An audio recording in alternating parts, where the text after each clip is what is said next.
Я вам покажу просто готовые ответы именно за такую конкретную терминологию и ставят 8 и 9 while speaking. Сколько полезности в одном слове. Это целое предложение вы можете использовать, например, while speaking part 2. Hello there, guys. Today we're going to do something that we haven't done in a while, actually. Something interesting, that's for sure. Something about the topic that is usually one of the most challenging. And this topic can be featured in absolutely any IELTS part. So I think this video is going to be useful for you if you want to get your maximum score in IELTS or you want to improve your English. Anyway, just carry on watching. Сегодня мы с вами говорим про искусство. Это одна из самых интересных и достаточно трудных тем для всех моих студентов, с которыми я занималась, мне кажется, потому что мы не так часто об этой теме говорим. Если вы только не в этой индустрии работаете или разбираетесь, ну или просто любите о ней читать. Поэтому я думаю, что сегодняшнее видео будет вам интересно. Мы разбираем с вами пост из моего любимого New York Times. И, естественно, там очень много будет классных слов, конструкций и всего, за что мы так любим этот аккаунт. До того, как мы начнем, я должна вам напомнить, что если вам нравится мои видео, то обязательно не забудьте поставить лайк, также подписаться. Я выкладываю видео регулярно, стараюсь это делать раз в неделю как минимум, иногда даже 2 раза в неделю. И если вы готовитесь сейчас к IELTS или просто работаете над своим уровнем английского языка, я думаю, что видео на этом канале будут вам очень полезны. Сразу говорю, что я не буду читать все абзацы в этом посте, потому что это очень большой пост. Обычно New York Times, они пишут прям такие эссе, можно так сказать. Некоторые абзацы не содержат никакой интересной лексики для нашей с вами темы, и поэтому я решила их пропустить. Но это не значит, что их не надо читать, поэтому обязательно посмотрите в описании этого видео, там вы найдете ссылку на сегодняшний пост. И сами разберите его и все оставшиеся слова. А также не забудьте посмотреть комментарии. Мы сегодня как раз этим тоже займемся. Я вам покажу просто готовые ответы на вопросы из части IELTS speaking, а также даже на вопросы из IELTS writing. For centuries, the marble quarries of Carrara, Italy, yielded the raw material used by sculptors like Canova and Bernini to make their polished masterpieces. But among modern and contemporary artists, marble fell out of favor because it took months or even years to complete a single statue by hand. I'm sorry, guys, I'm going to be stumbling along the way, I'm sure, just because it's too late. I'm very tired. That's, you know, as per usual, basically. Nothing changes in my universe. Quarries. Супер слово, я даже проверила его произношение. Кстати говоря, всегда проверяйте произношение слов, которые вам неизвестны, потому что, да, в английском языке есть правила чтения, но как бы там исключений больше, чем правил, поэтому always check your pronunciation. Quarries — это карьеры. Казалось бы, зачем знать это слово? Но оно может вам понадобиться, потому что именно за такую конкретную терминологию и ставят 8 и 9 while speaking. Ну, еще могут быть тексты while reading об искусстве или, не знаю, о том, как добивается песок, например. Там тоже будет это слово, я уверена. Даже может употребляться while writing part 1. Если, например, опять же, у вас процесс какой-нибудь надо описать, добычи песка. Вот, смотрите, сколько полезности в одном слове. Поехали дальше. To yield, в данном случае это переводится как добывать, но вообще слово прикольное, у него очень много значений, обязательно проверьте в словаре. Не то чтобы надо все значения учить, всегда учите слова в контексте. В данном случае это именно добывать marble, то есть мрамор. В нашем с вами посте, естественно, судя по фотографии, которая к нему прилагается, и вообще по теме, очень много будет мрамора. Естественно, что копирайтеры New York Times не хотят очень часто употреблять это слово и прибегают вот к таким средствам. Они заменяют marble на the raw material, то есть это what's that? Сырье. That's the word. Это описательное слово, более general, то есть оно более общее, чем слово marble, мрамор, который называет конкретный материал. Но это один из приемов того, как можно разнообразить свою речь. Sculptors. Обратите внимание на spelling. И это именно скульпторы. Скульптура будет sculpture, и скульптор не будет sculptura. Естественно, что в нашем с вами посте будет много слова статуя. И в данном случае копирайтеры New York Times решили заменить слово «статуя» на polished masterpiece. Опять же, слово masterpiece довольно общее слово по значению. Это произведение искусства. Polished — это отполированное произведение искусства. Естественно, что слово polished придает больше конкретики, что за произведение искусства мы имеем с вами в виду. Modern and contemporary, в общем-то, то же самое, это современное, мы это слово можем употреблять с искусством, modern art, contemporary art, artists, contemporary architecture или modern architecture. To fall out of favor. Мне нравится это выражение, потому что на самом деле у него очень простое значение. То есть, когда вам перестает что-то нравится, то есть или впадать в немилость. И оно может вам пригодиться, например, в части IELTS Speaking Part 1, потому что именно там вас спрашивают про ваши предпочтения. В оригинале получился не очень хороший пример, поэтому решил привести другой. Вот, например, если вас спросят в устной части IELTS «What was your favorite book when you were a child?» Вы можете ответить так. Harry Potter, for sure. However, when I was 10, magic suddenly fell out of favor. Это наше с вами выражение. And everyone, almost, fell in love with vampires. И естественно, что это лучше, чем просто сказать I stopped loving it или I didn't like it anymore, I don't love it anymore. By hand тоже хорошее выражение, особенно когда мы говорим про искусство, и это переводится, в общем-то, понятно, вручную.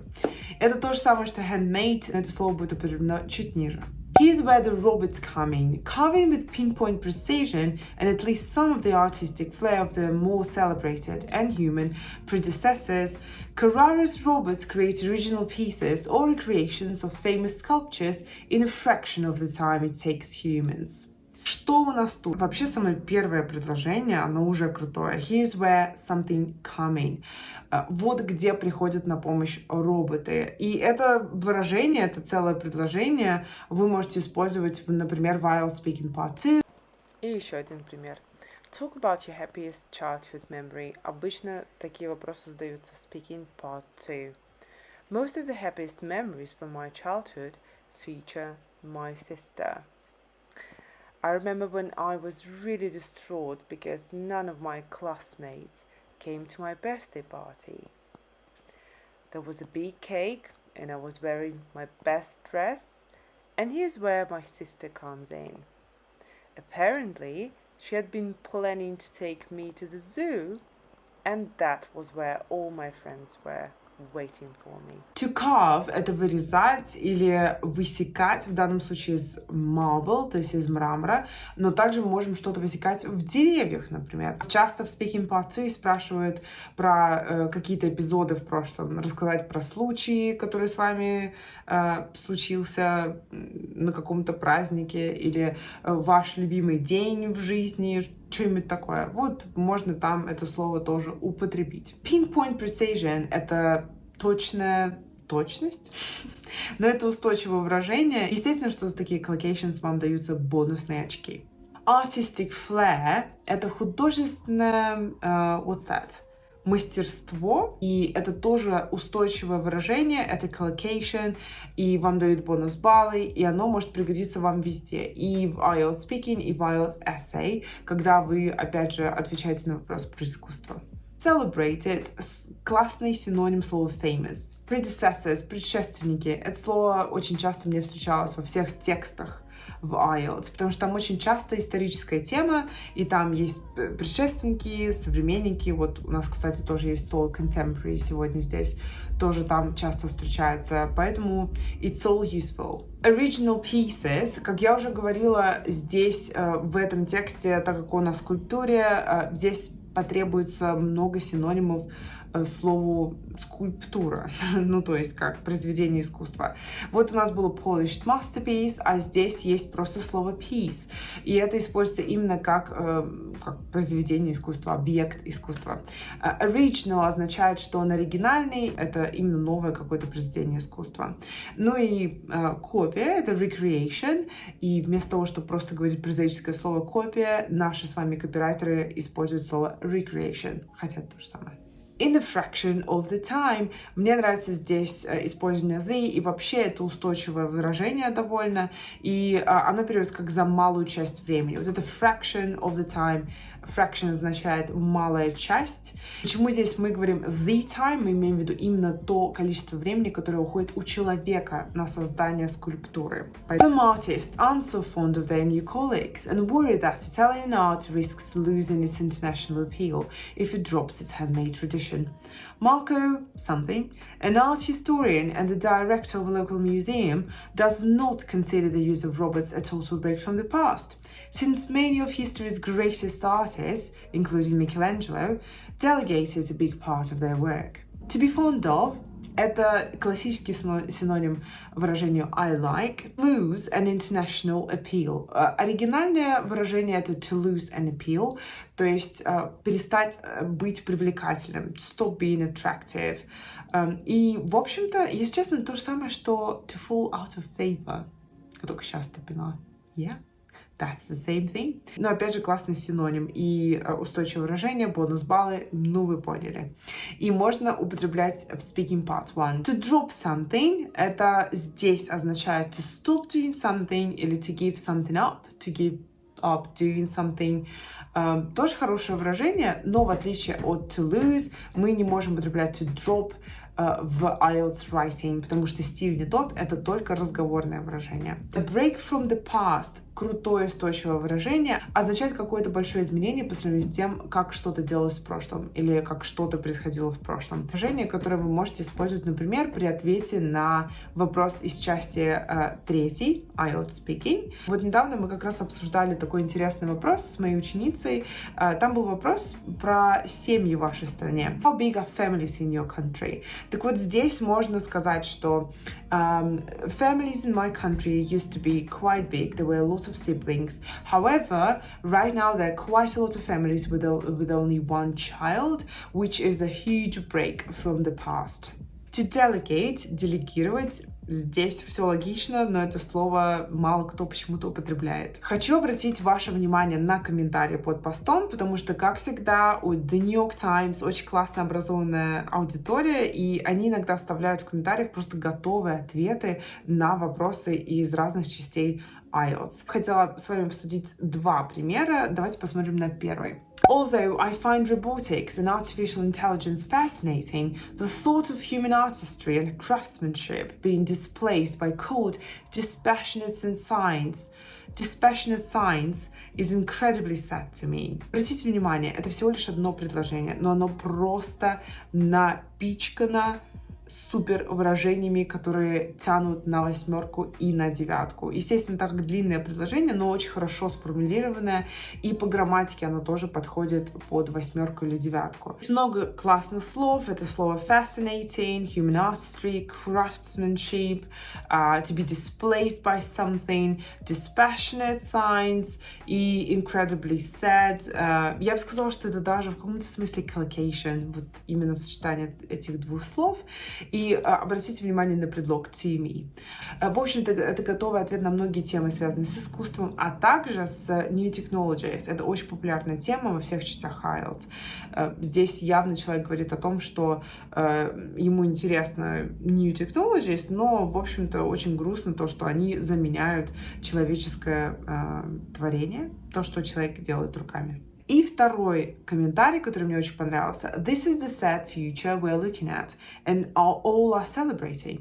The loss of real art and artists. Artists like Michelangelo devoted their lives and purpose to create an art which serves as the identity of whole nations. Long after they are gone, their names are still remembered for what they did. So whose name are you going to remember years from now?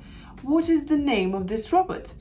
What is the name of this robot? Do people realize how sad it's going to be? Явно это аргумент against new technologies. Тоже уже готовый, в общем-то, аргумент и параграф wilds. И естественно, что здесь довольно разговорный стиль, и я бы сделала из нескольких предложений довольно короткие, одно длинное, потому что короткие предложения обычно это характеристика разговорной речи. Естественно, слово people должно быть написано properly, то есть people как слово. Очень хороший аргумент, очень хорошо развит. Обратите внимание на это очень важно. Я уже вижу, как его можно использовать while speaking part 3, где вас спрашивают про positive или negative influence of new technologies, например, or not, или вообще. Это может быть вашим примером. Я надеюсь, что вы нашли это видео полезным, и если так, не забывайте поставить лайк, напишите мне в комментариях, что вы думаете о лексике, о нашей сегодняшней теме, попадался ли она вам в экзамене, может быть, если вы уже сдавали, или это одна из тем, которых вы боитесь. В общем, дайте знать в комментариях. Спасибо, что посмотрели это видео до конца, и мы с вами увидимся уже очень скоро. Пока!